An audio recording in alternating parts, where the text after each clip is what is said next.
An idyllic scene, and not an uncommon one.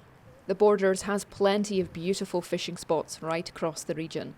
Boatman Gavin Brown has been working here on the junction beat of the Tweed, ferrying anglers back and forth for 37 years. The junction's a sort of iconic beat, one of the biggest names in the world. We still catch a lot of fish on the Tweed here. They've had a big season again, 10,000 fish off the river.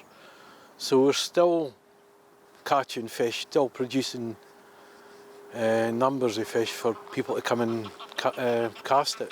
The Teviot's the first major tributary that the fish hit.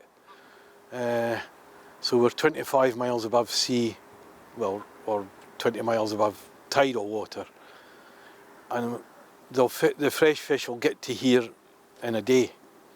And like I say, it's the first major point that whether the fish are going to go to the Tweed or into the Teviot. And now, for the first time in 50 years, the Junction Beat and the Sprouston Beat are up for sale for the hefty sum of £2.8 million.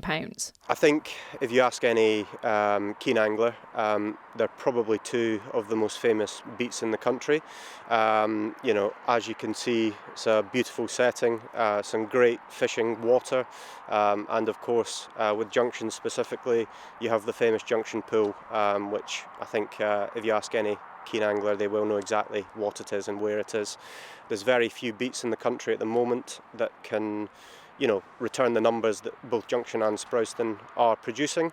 Last year, both beats were over 400 salmon apiece, which is, I think, at Junction, a 20% increase on the 5-year average. Despite the decline of salmon stock in recent years, this beat is bucking the trend, with a 5-year average of 480 salmon and 77 sea trout caught each year. And it's thought the new owner is unlikely to change the current arrangement.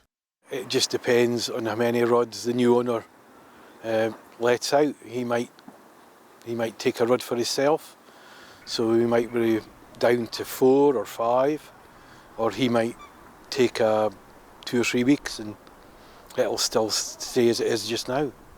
Last year, on the second week of the season, we caught a 31 pounder. Unusual to catch a big fish at that time of year, especially in the Tweed. I think they said it's the biggest since 40, 50 years ago. While many an angler might dream of owning these beats on the Tweed, not many can afford that hefty price tag and will instead have to settle for a permit and a day's access instead. Isla Todd, ITV News.